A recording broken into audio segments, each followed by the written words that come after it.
Genghis Khan and the Making of the Modern World, by Jack Weatherford. Introduction.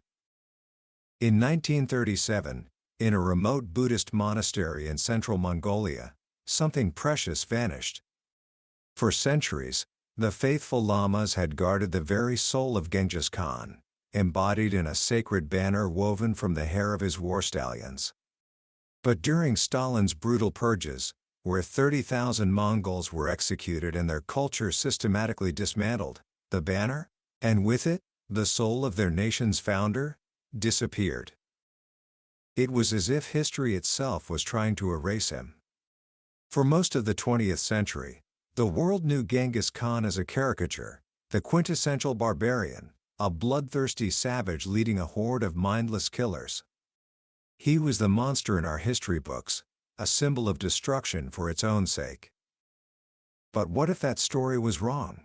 What if the man we thought we knew was a carefully constructed myth, and the real story was far more complex, far more incredible, and far more relevant to our lives today than we could ever imagine? That is the question that drove the anthropologist Jack Weatherford to embark on a journey that would consume years of his life. This wasn't a simple library research project. He traveled the entire length of the Mongol Empire, from the Pacific Ocean to the Mediterranean Sea. He followed the ancient migration paths and sailed the sea routes of Marco Polo. And when the Soviet Union collapsed in 1990, he was one of the first outsiders to venture into the Korig, the Great Taboo, the sacred forbidden homeland where Genghis Khan was born and secretly buried, a land sealed off from the world for nearly 800 years. Working with Mongolian scholars who had risked their lives to preserve their history, Weatherford pieced together a new portrait of this missing conqueror, using the one document that the Soviets feared most, The Secret History of the Mongols, an epic text written by an anonymous author in the 13th century, telling the story from the Mongol perspective. What he found didn't just challenge the old narrative. It obliterated it. The book that emerged, Genghis Khan and the Making of the Modern World, became a New York Times bestseller and fundamentally changed our understanding of history.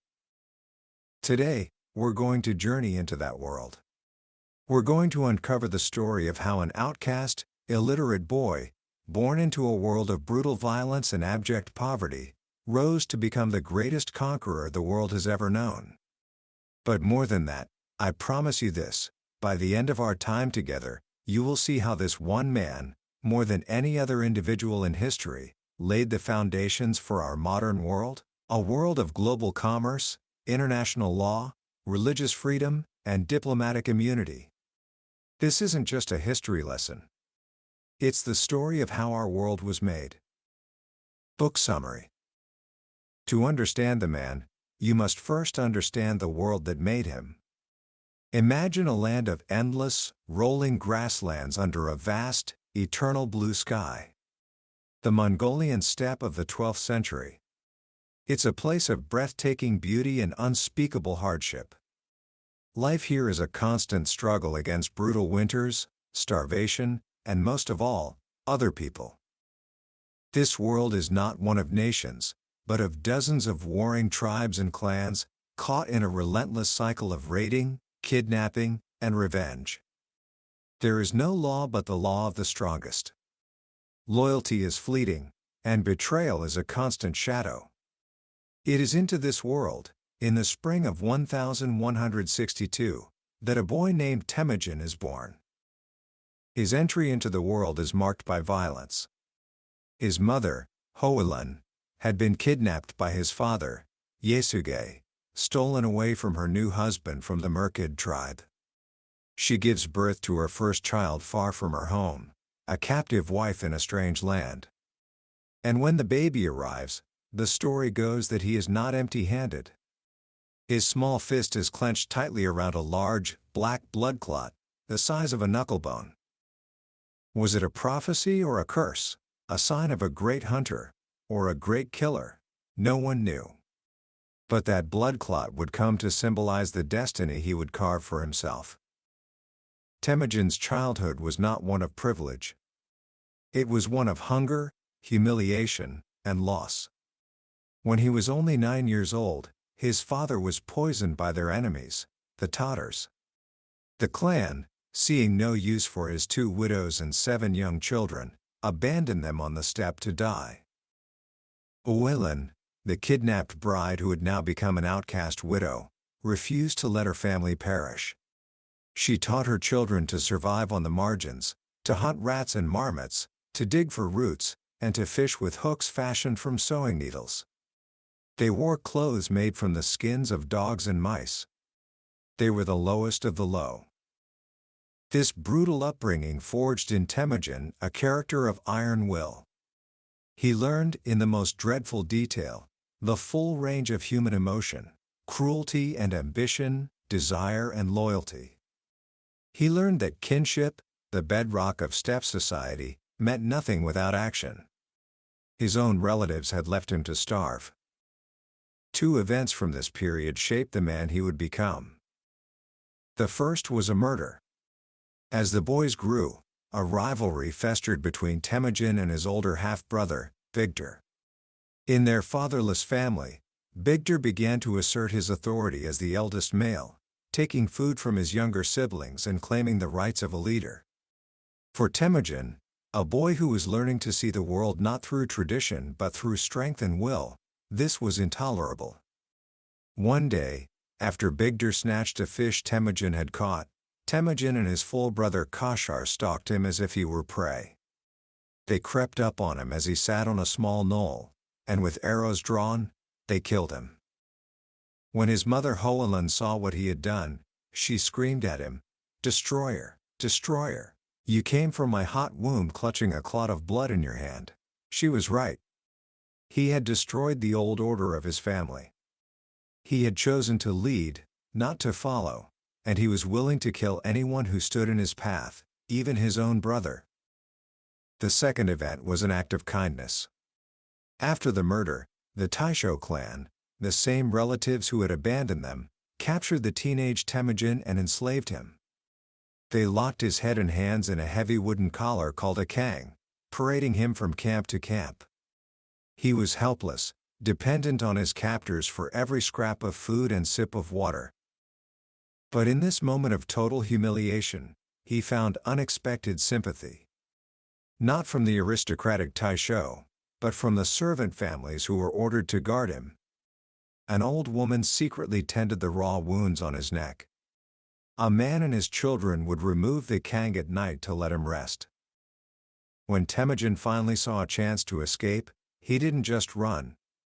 He hid in a river, and after dark, he made his way not away from the camp, but back to the tent of the family that had shown him kindness.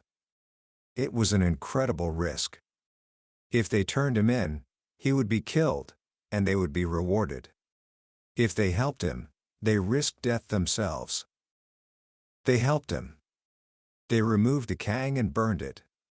They hid him under a pile of wool and, the next night, gave him a horse and food to escape.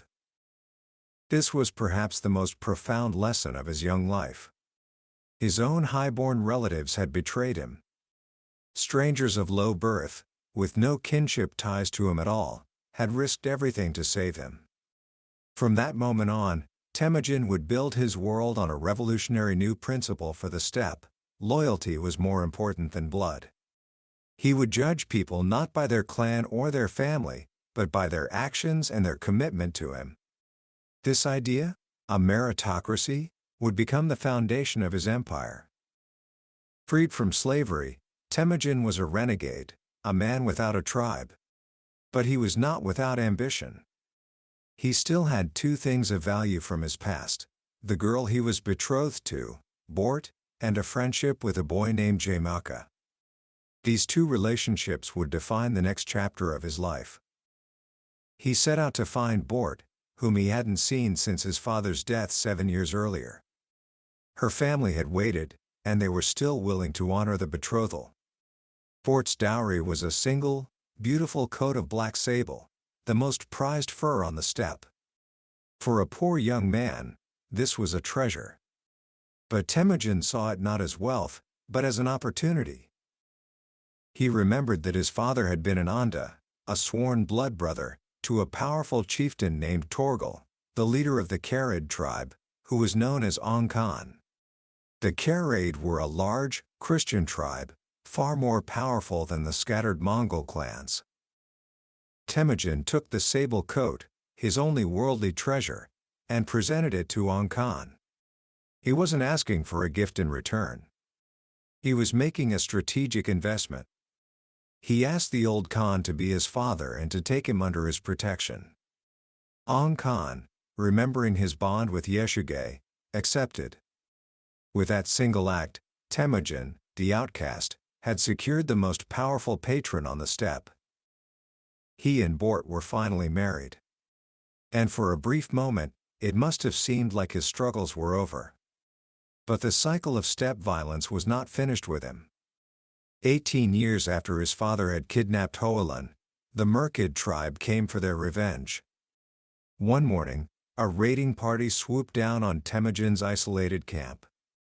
He and his family managed to escape on horseback, fleeing into the mountains. But they left Bort behind. She was captured, just as his mother had been a generation before. This was the pivotal moment of Temujin's life. He could have accepted his fate. He was a minor leader with a handful of followers. The Merkid were powerful. The expected course was to mourn his loss and find another wife. But Temujin was not an ordinary man. He refused to accept this fate. He hid for 3 days on the sacred mountain of Burkhan Khaldun, praying to the eternal blue sky. And he made a choice. He would not live as a victim. He would fight. He would get his wife back, or he would die trying. He rode to Ong Khan and reminded him of his promise of protection. The old Khan, seeing a pretext to raid the Merkid himself, agreed. He also sent Temujin to seek help from another rising young warrior, his childhood Onda, Jamuka. Yamuka, now a powerful chief in his own right, eagerly agreed to help his blood brother. Together, the 3 leaders assembled a massive army and fell upon the Merkid in a surprise attack. In the chaos of the raid, Temujin raced through the camps, screaming Bort's name. Hearing his voice, she jumped from a cart and ran toward him. They threw themselves upon each other in a tearful embrace. He had won her back. But the reunion was complicated. Soon after, Bort gave birth to a son. The timing was ambiguous. Was the child Temujin's, or was he the son of her Merkid captor? The question of paternity would hang over their family for the rest of their lives. Temujin named the boy Joshi, which means guest, a name that only deepened the uncertainty. But he claimed the boy as his own and raised him as his firstborn son. After the victory, Temujin and his small band joined with Jamuka's much larger group. For the 3rd time, the 2 men swore the oath of brotherhood, this time as grown men, leaders of their people. They feasted and drank, and to publicly symbolize their bond, they slept together under a single blanket, just as true brothers do. For a year and a half, they ruled together. But a rift was growing between them, a deep, ideological divide that would soon tear the Mongol world apart. Yamuka was a traditionalist. He believed in the old aristocratic order, the hierarchy of clans, what the Mongols called the difference between white-bone and black-bone lineages. His family was white-bone, the noble elite. Temujin, a descendant of a captive woman, was black-bone. Temujin, however, cared nothing for these old distinctions. He promoted his most loyal and skilled followers, Borchu and Jelm, to the highest positions, men who were not his relatives but had proven their worth. He was building a new kind of society, one based on merit, not birth. This threatened Jamuka and the old guard. One day, Jamuka told Temujin that he, Jamuka, would take the horses and camp in the prestigious mountain pastures, while Temujin should take the less valued sheep and goats and camp down by the river. It was a clear message. Yamuka was the master, Temujin the subordinate. That night, Temujin, on the fierce counsel of his wife Bort, did not go to the river. He and his followers broke camp in secret and rode away, not just from Jamaica, but from the old world he represented. And as they rode through the night, many of Jamaica's own followers, disillusioned with his aristocratic arrogance, left him and joined Temujin. The split between the two blood brothers was now a chasm. It ignited a civil war that would last for the next 2 decades. It was a war of ideas. Jamaica, the champion of the old aristocratic order, against Temujin, the leader of a new meritocracy. One by one, Temujin defeated the tribes that stood with Jamaica. The Tatars, who had poisoned his father. The Taisho, who had enslaved him. He fought his own patron, Ong Khan, after the old chief betrayed him, and crushed the mighty Karid. With each victory, he introduced radical new policies that shattered the old ways of the steppe. First, he completely changed the rules of warfare. Traditionally, the goal of a raid was to loot. As soon as a battle began, warriors would break ranks and rush to plunder the enemy's camp. This allowed many enemy soldiers to escape and regroup for a counterattack. Temujin forbade it. He decreed that looting would wait until after a complete and total victory was won. All goods were to be brought under central control and then redistributed systematically. Second, this redistribution was revolutionary. He ordered that a share of the loot be given not just to the warriors, but also to the widows and orphans of every soldier killed in battle. He remembered his own mother's struggle, and he ensured that no family in his army would ever be abandoned as his had been. This policy inspired ferocious loyalty in his men. They knew that even if they died, their families would be cared for. Third, and most radically, he broke apart the old tribes and clans. After defeating a people, he would execute their aristocratic leaders, but he would absorb the common people into his own, not as slaves, but as full members. He scattered them among new military units organized in a decimal system, squads of 10, companies of 100, battalions of 1,000, and armies of 10,000. Men from different tribes, old enemies, were now forced to live and fight together as brothers. Their loyalty was no longer to their old clan chief, but directly to their new commander and to Temujin himself. He was not just conquering tribes, he was building a nation. The final confrontation came with the Naiman, the last great tribe of Western Mongolia. Jamaica had taken refuge with them. In 1204, in a series of brilliantly executed battles, Temujin's forces crushed the Naiman army. Jamaica escaped, but he was now a fugitive with only a handful of followers. A year later, his own men, hungry and defeated, betrayed him. They captured him and delivered him to Temujin. The final meeting between the two men who had been blood brothers and bitter rivals is one of the most poignant moments in Mongol history. Temujin, seeing his old friend in chains, did not celebrate. He ordered the men who had betrayed Jamaica to be executed in front of him. He valued loyalty above all else, even loyalty to an enemy. He then offered to reconcile with Jamaica. "Let us be companions again," he said. But Jamaica refused. He knew there could not be two suns in the sky. He acknowledged Temujin's victory and asked for an honorable, aristocratic death, one without the shedding of blood. Temujin granted his request. Jamaica was wrapped in a carpet and his back was broken. The man who was his first friend and greatest rival was gone.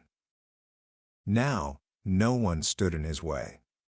In the spring of 1206, the year of the tiger, Temujin returned to the headwaters of the Anon River, near his sacred mountain.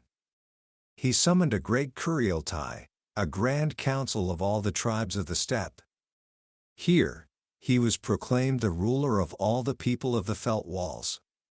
He named his new state the Yeke Mongol Ulus, the Great Mongol Nation.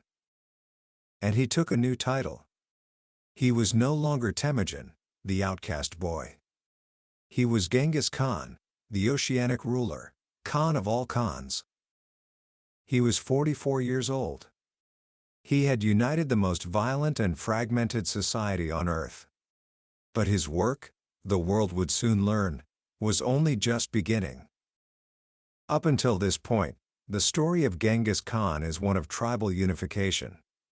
A remarkable feat, but one that had been accomplished by other steppe leaders before him. What happened next is what sets him apart from everyone in history. In 1210, an envoy arrived from the Jurchen kingdom of northern China. The Jurchen, a powerful dynasty that ruled over millions, considered the steppe nomads to be their vassals. The envoy came to announce the ascension of a new golden Khan to their throne and demanded that Genghis Khan formally submit. This required a public ceremony of kowtowing, bowing so low that one's forehead touches the ground. Genghis Khan, now nearly 50, who had bowed only to the eternal blue sky on his sacred mountain, was being asked to bow to another man. He is said to have turned to the south, toward the Jurchen capital, and spat on the ground. Then he mounted his horse and rode north, leaving the stunned envoy in his dust. It was a declaration of war. In 1211, the Mongol army, a disciplined force of perhaps 100,000 cavalrymen, crossed the Gobi Desert and descended upon the great cities of the Jurchen. This was a new kind of war. The Mongols were masters of the open field, but they had no experience with fortified cities. The Jurchen Empire had massive walls, moats, and an army that outnumbered the Mongols by more than 2 to 1. But Genghis Khan was a relentless learner. He adapted. He turned the Jurchen's greatest asset, their large population, into their greatest liability. The Mongols would sweep through the countryside, setting villages afire and driving hundreds of thousands of terrified peasants as refugees toward the cities. These refugees clogged the roads, ate up food supplies, and spread panic. Then, Genghis Khan did something no tribal leader had done before. He systematically collected engineers from among his captives. Chinese experts who knew how to build massive siege engines, catapults, trebuchets, and battering rams.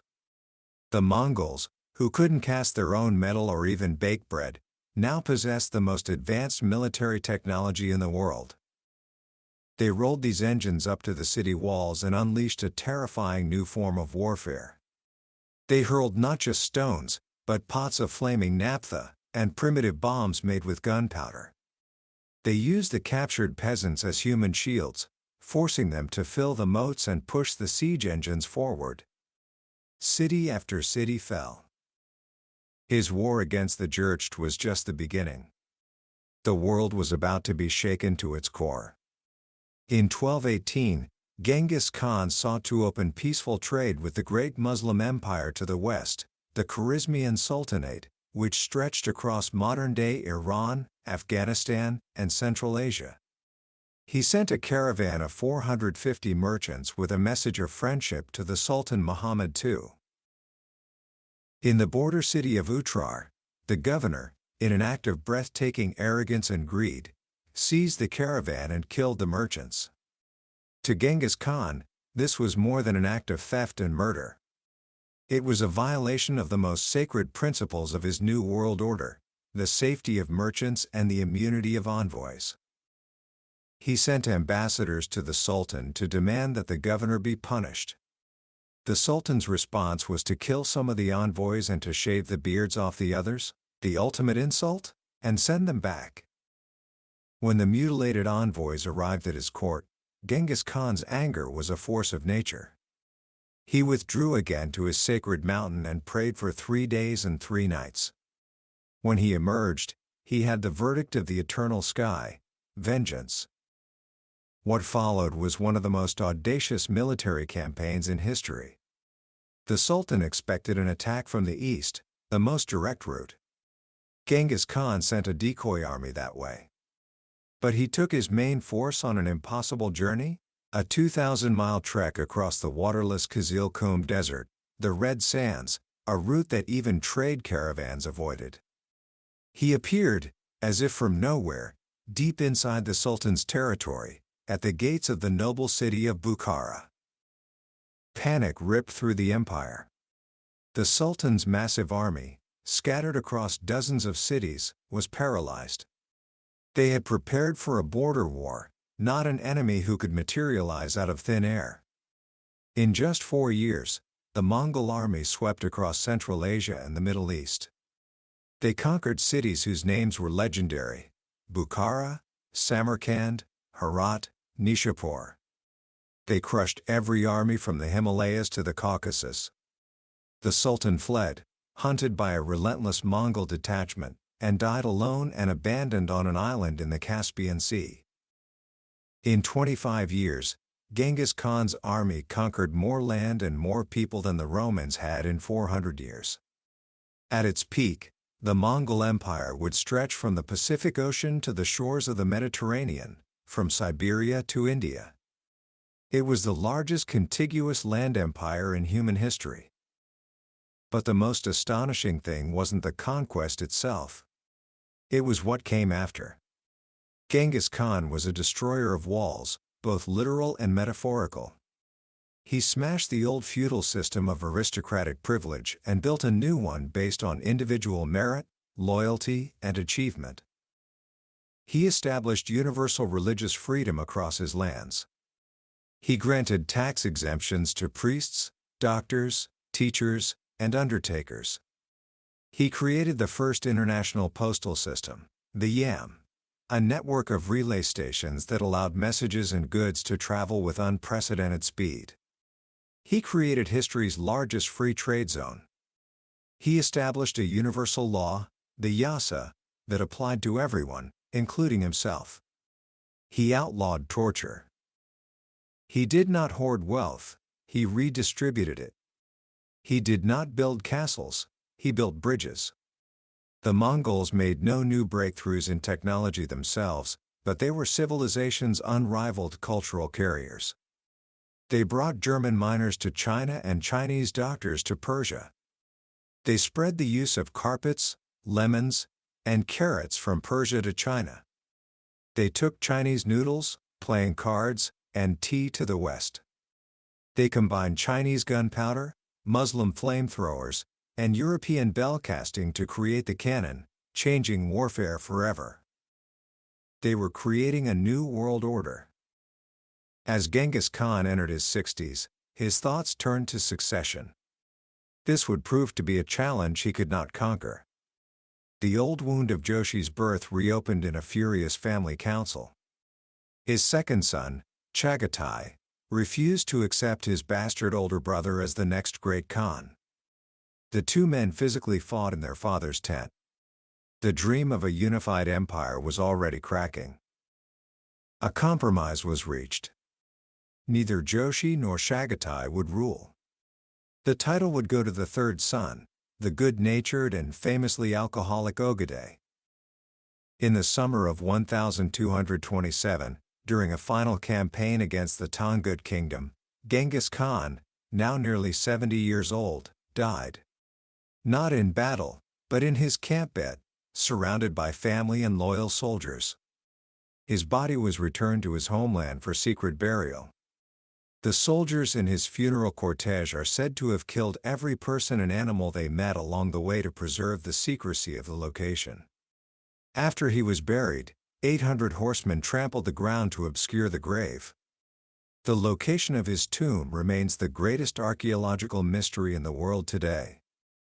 His body was gone, but his spirit lived on in his banner, and his empire lived on in his sons and grandsons. Under Ogadai, the Mongol World War continued. Ogadai's greatest general, the brilliant Subadai, led a campaign that would change the course of European history. In 1241, the Mongols unleashed a three-pronged invasion of Europe. They annihilated the armies of Poland, Germany, and Hungary in a series of lightning-fast battles. They destroyed the medieval ideal of the heavily armored knight, whose slow, massive warhorse was no match for the nimble Mongol ponies and their riders' devastating archery. The age of chivalry and castles was over. The Mongols stood at the gates of Vienna. Europe was theirs for the taking. And then, they stopped. news arrived from 4,000 miles away: Ogedei Khan was dead. According to Mongol law, all descendants of Genghis Khan had to return to the homeland to elect a new great Khan. The Mongols turned their horses around and rode east, leaving a terrified and bewildered Europe behind. As one Russian chronicler wrote, "We know not whence they came, nor where they hid themselves again. God knows whence he fetched them against us for our sins." The death of Ogedei set off a decade of internal struggle, an era known as the Warring Queens. The empire was ruled by powerful women, the widows of the Khans, primarily Ogedei's widow Torjin and Tolwi's widow Sorkoktani. Each maneuvered to place her own son on the throne. Sorkoktani, a shrewd and patient Christian woman, eventually won. Her son Munka became the next great Khan in 1251. Sorkoktani had raised 4 extraordinary sons. While Munka ruled as great Khan, he sent his brothers to complete the world conquest. Ulegu led the army west, into the heart of the Muslim world. In 1258, he sacked Baghdad, the capital of the Abbasid Caliphate, for 500 years, ending the Golden Age of Islam. At the same time, Kublai, the most thoughtful and politically astute of the brothers, was tasked with the final conquest of the Sung dynasty in southern China, the richest and most populous nation on earth. But in 1259, Munka Khan died during that campaign. This time, the princes did not return home. The empire fractured. Ulegu established his own dynasty in Persia, the Ilkhanate. The descendants of Joshi ruled Russia as the Golden Horde. And in the east, a civil war erupted between the last 2 brothers, Kublai and the youngest, Arakboki, who was the traditionalist guardian of the Mongol homeland. Kublai won, not just with military might, but by controlling the food supply from China to the Mongol capital of Karakorum. But his victory came at a price. He was now the great Khan, but he ruled over a divided empire. Kublai Khan was a different kind of ruler. He recognized that China could not be held by force alone. He moved his capital to what is now Beijing, founded a Chinese-style dynasty, the Yuan, and set about winning the hearts of the Chinese people. He adopted their customs, supported their arts, and built a vast, cosmopolitan administration that included Muslims, Christians, and Europeans like Marco Polo. This era, from roughly 1260 to 1360, became the Pax Mongolica, the Mongol Peace. For a century, a person could travel from Hungary to Korea with a single passport, the Mongol Paitsa. The Silk Road, once a dangerous trickle of trade, became a bustling superhighway of goods, ideas, and technologies. It was during this peace that the Great Exchange happened. Gunpowder, the compass, and printing, all Chinese inventions, made their way to Europe, where they would lay the foundation for the Renaissance, the Reformation, and the Age of Exploration. Europe, which had been a provincial backwater, was suddenly flooded with new knowledge, new technologies, and new possibilities. But the same system that created this global awakening also carried the seeds of its own destruction. In the 1330s, a terrible disease emerged from southern China, the bubonic plague. It traveled in the fleas on the rats that scurried along the Mongol trade routes. The Black Death. It was an epidemic of commerce. The plague ripped through China, killing as much as 2/3 of the population. It followed the caravans to the Middle East and, in 1347, arrived in Europe aboard Genoese trading ships fleeing a Mongol port in the Crimea. Over the next few years, it would kill between 1/3 and 1/2 of the entire population of Europe. The Mongol world system collapsed. The trade routes shut down. Foreigners were blamed. In Europe, Christian mobs, unable to attack the Mongols, turned on the Jews, burning them alive in public squares. Cut off from one another, deprived of the trade and tribute that was their lifeblood, the Mongol Khanates crumbled. In 1368, a Chinese peasant rebellion drove the last Mongol emperor from his capital.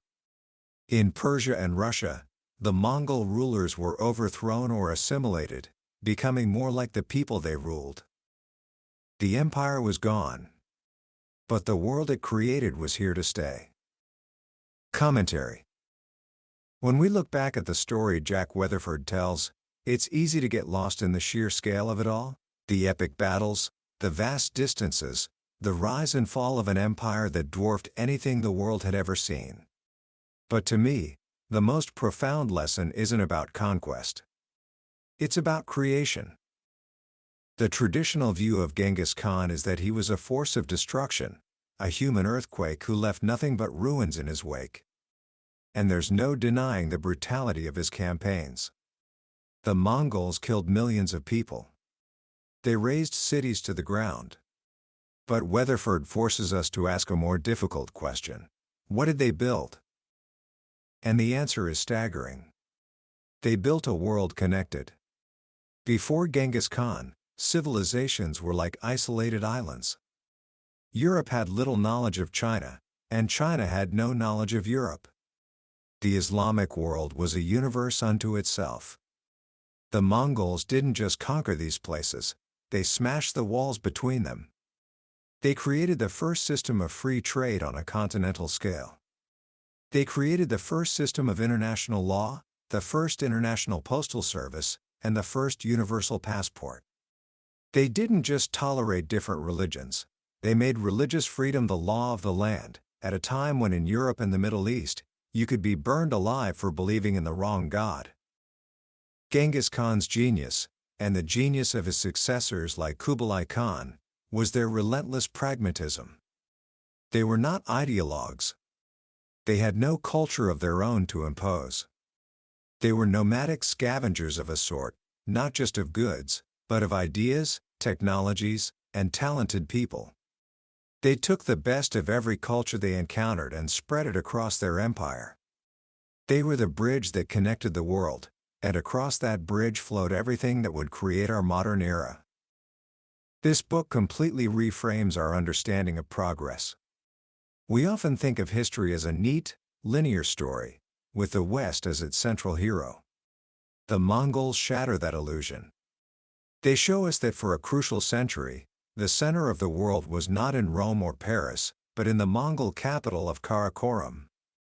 They remind us that the Renaissance in Europe wasn't just a rebirth of Greek and Roman ideas, it was an awakening sparked by a massive infusion of knowledge and technology from the East, delivered by the Mongols. So, what can we take away from this incredible story today? I think there are a few simple, powerful lessons. First, is the principle of meritocracy. Genghis Khan built the most loyal and effective army in history by choosing his leaders based on skill and achievement, not on family or wealth. In our own lives, in our work, in our communities, are we looking for the white-bone aristocrats, or are we looking for the most loyal and talented people, regardless of their background? Second, is the power of a unified vision. The Mongol tribes were mired in a pointless cycle of violence until Genghis Khan gave them a greater purpose, to unite the world under the eternal blue sky. He replaced petty feuds with a grand mission. It makes you ask, what is the mission that guides our own lives? What is the larger purpose that can unite us and lift us above our small squabbles? And finally, the most inspiring lesson of all is that our origins do not have to be our destiny. Temujin was born into the worst circumstances imaginable. He was an outcast, a slave, an illiterate nomad from a despised and insignificant tribe. By all accounts, his life should have been short, brutal, and meaningless. But he refused to accept the fate handed to him. Through sheer force of will, an incredible capacity to learn and adapt, and an unwavering belief in himself and his mission, he remade the world. His story is the ultimate testament to the power of a single individual to change the course of history. That was a summary of Genghis Khan and the Making of the Modern World by Jack Weatherford. We've certainly covered a lot of ground today, but I'll be honest with you, a summary can only ever be a map. The real treasure is in the journey itself. The real magic happens when you read the book yourself, in those quiet moments when a particular story or a simple phrase connects with you in a way you didn't expect. This summary is designed to help you see if this book is a journey worth taking. If anything we've talked about today has sparked your curiosity or challenged what you thought you knew, I encourage you to grab a copy. Reading it isn't just about learning history, it's an experience that can genuinely change the way you see the world and your own potential within it. You can find a link to the book in the description below. Also, if you found this summary valuable, please take a moment to hit that like button and subscribe to the channel. It lets me know that these journeys are meaningful to you, and it ensures you won't miss our next exploration into another life-changing book from the billionaire's bookshelf. Let's keep learning and growing together.